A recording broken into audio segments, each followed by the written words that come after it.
So the good news about this move is that it's not a repeat move, it's something new. So the last few moves that we've gone through have been either very similar or exact duplicates of moves that we've done before. This one's actually completely different from anything that we've done before in this form. As always, I'm going to begin as if I had started the form facing you, so directly towards you is south, to my left is east. Our last movement, left is facing off to the east, with the left leg forward and the right hand pushing out in the brush knee and push posture. From here we're going to rock back, and we're going to turn to the north. We're going to drop the right hand across the front, turning it into a fist. So real fast I'll show you what that looks like. From here, you rock back, and it's coming across the body, turning into a fist. You're pushing the elbow out, and the arm is turned so that if you were to push the thumb out, it would be pointing towards you. So from here, rock back, turn the right hand into a fist, turn the left foot toward the north, and turn the body. So you're standing in a high sitting on crossed leg stance. Now the idea of this stance is that the front foot is turned so that the toe is facing away from your center line. You're shifted forward onto that leg, and the back leg is straightened out, almost completely straight, with the heel raised. Now the reason it's called a sitting on crossed leg stance is because if you were to sink down, this is the stance that's normally referred to as sitting on crossed leg. But this is a higher version of that same stance. So the footwork's the same, it's just we're staying up higher, and the stance is a little bit wider. So once again from here, rock back, turn toward the north, right hand turns into a fist, the left hand comes up next to the right shoulder with the palm facing to the east. Step through with the right foot, and as you turn your body back, you're going to sweep the right arm up over the top, and it's going to drop down and come into the side as you shift forward, and you're going to push out with the left arm. As the right arm is sweeping across, it's not like a chest block or a block where you're just rotating at the elbow, bringing the forearm up.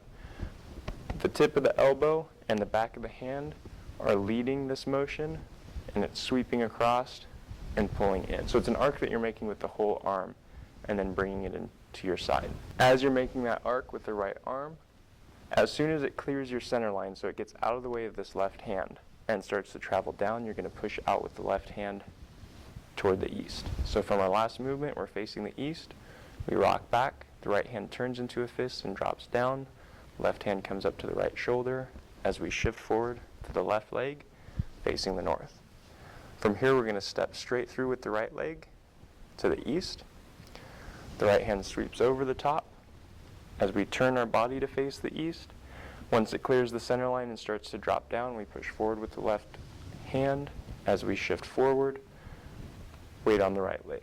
So here, notice I'm back in that sitting on crossed leg stance, the high version of it, with the right foot turned out, left foot on the toe with the heel raised. So the footwork for this is we start with the left leg forward, we rock back, turn that foot to the north, step through, touching with the right heel. The right toe is going to turn out facing to the south, and you're going to shift forward. One more time from our last movement. Rock back, turn to the north, dropping the right arm, bringing the left up to the right shoulder. The left toe is pointed toward the north here. Step through to the east with the right foot landing on the heel. Turn the body to sweep the arm up and over, and you're going to turn that right toe toward the south. As the right arm starts to drop down, you shift forward and push with the left palm. Left heel is up, right foot's flat, toe of the right foot is pointing toward the south. Now I'm going to show you as if I had started the form facing this way. So for me, this direction is going to be south, directly away from you is going to be east. Our last movement, left is facing to the east with the right arm extended, the left leg forward. From here we rock back, turn toward the north, the right hand turns into a fist and comes down, left hand next to the right shoulder. Step through with the right foot, touching with the heel. Sweep over the top with the right hand. When it clears your center line, shift forward, pushing with the left hand as the right hand comes in next to the hip.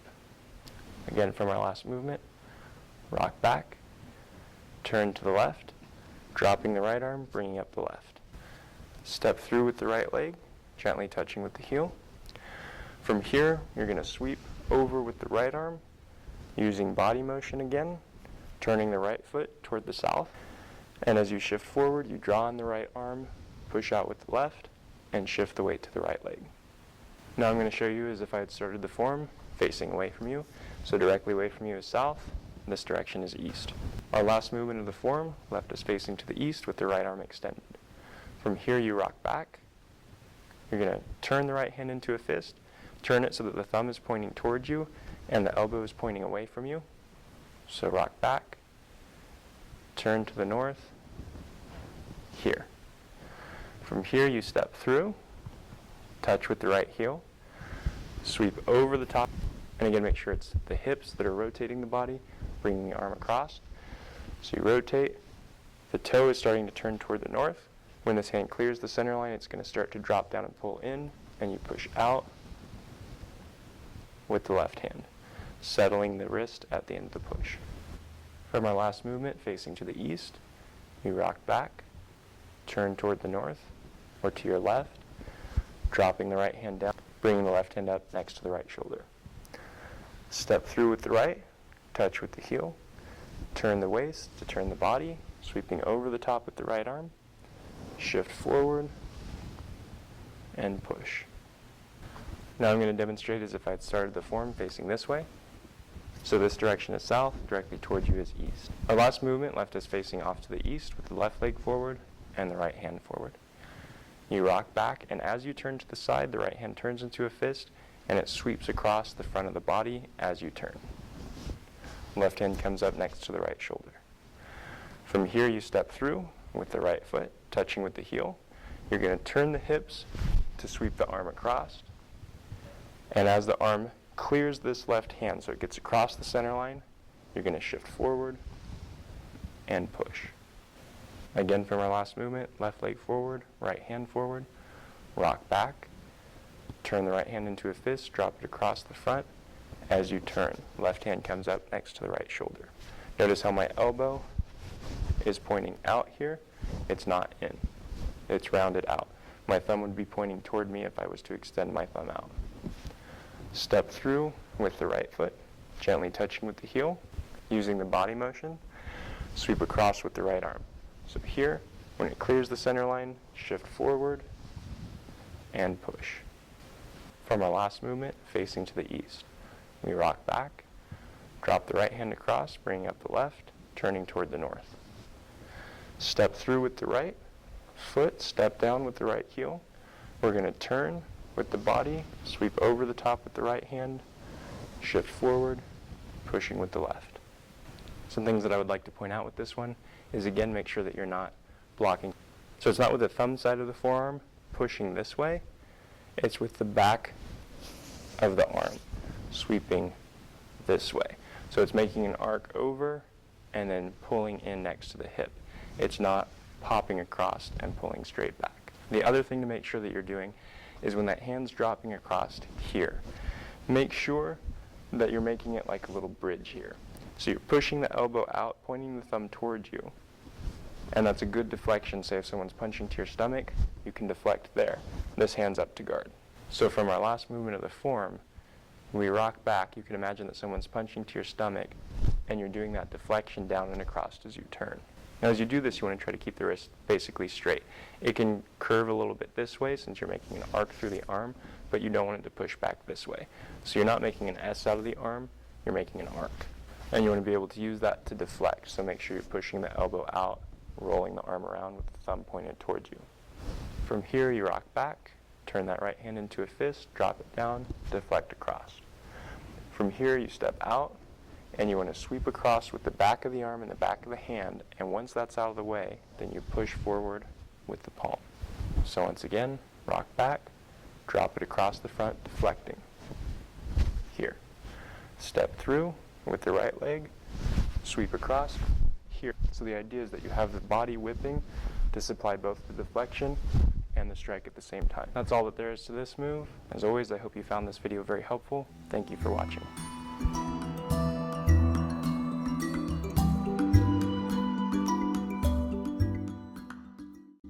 So So I want to talk to you about something that I found absolutely invaluable for me while I was training in China. Now, while I was over there, I was training 6 to 8 hours a day, 5 days a week, and that is a lot of training. And as you can imagine, it takes a lot of energy to do that kind of training. So something that I had sent to me while I was over there to make sure I could keep my energy up was what's called Pure Trim. And they're basically meal replacement shakes. Now, they're used a lot of times for weight loss. If someone's looking for a meal replacement that has a lot of good nutrients in it, that's going to supply their body with the nutrition it needs while helping them lose weight rather than starving them while they're trying to lose weight. This is an excellent way to go, and that's kind of what the product was designed around, the concept that it was designed around. But also, if you're just in a hurry, like I'm a college student, I teach, I work, I have a lot of stuff going on, so I don't always have time to make a meal, but I don't want to revert to like eating fast food from a fast food place because I know that's not healthy at all. So if you're like me and you very rarely have time to prepare a proper meal, it's a great way to still get your nutrition and be able to continue your daily routine. So it comes in a box like this. The box has 10 packets in it. So it's little packets like this, and each one of those packets is basically a meal replacement. So even if you're not in a hurry and you're not necessarily looking for a nutritious fast food, the thing that I love most about these shakes is that they give you a lot of energy. They don't have like caffeine or any of the other normal stimulants that you would find. They're just good nutrition. So your body can use that nutrition to actually access all the energy in the food that you're eating rather than having to try to stimulate your body with something like caffeine. So that was the main thing that I noticed when I was using these shakes while I was over in China. So that at least was my experience with these shakes. I'm in love with them. I share them with anyone that I know that is looking either for more energy or a quick way to have a healthy meal on the go. If any of that sounds interesting to you, then check them out. Pure Trim shakes. There's vanilla, strawberry, and chocolate flavors. You can get them at the website that's right here at the bottom of the screen. Check them out. Pure Trim.